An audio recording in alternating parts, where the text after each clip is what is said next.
ज्योती, सगळी तयारी झाली, आता न्यावं लागेल.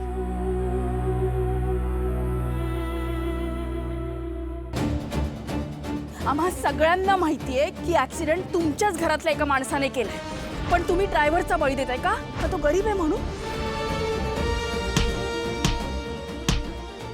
काका, ही माझी मोठी बहीण, हिचं लग्न आहे.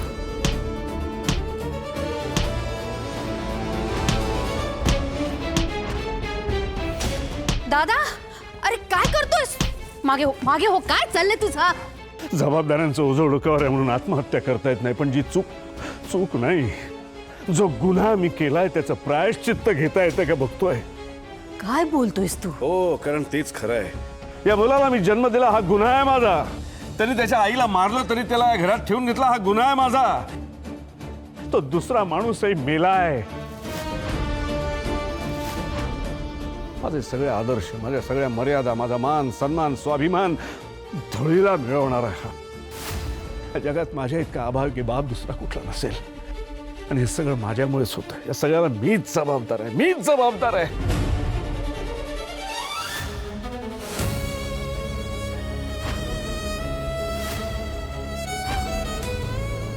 चूक झाली माझ्या हातून बाबा. खबरदार मला बाबा म्हणाला तर. माझी जन्मदात्या आईला मारलंस, आता त्या गरीब घरातल्या माणसाचा जीव घेतलास.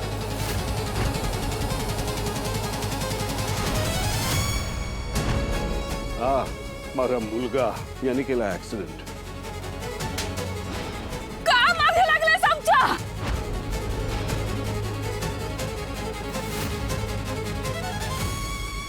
किती रागराग करणार आहेस तू त्याचा? त्याची काही बाजू असेल ती समजून नको घ्यायला आपण. माझ्या सगळ्या बाजू कमजोर करणाऱ्याची कुठली बाजू समजून घ्यायची आहे मी आता? अरे, मी आता काहीही समजून घेणार नाहीये. विराज, स्वराज आणि सुलोचना, तू एक गोष्ट नीट लक्षात ठेवा. यापुढे जो कोणी त्या मुलाची बाजू घेईल त्याच्यासाठी या घराचे दरवाजे कायमचे बंद होतील.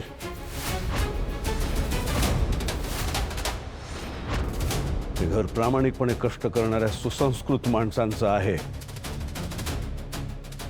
बिघडलेल्या मुलांना पाठीशी घालणाऱ्यांना या घरात राहण्याचा अधिकार नाही.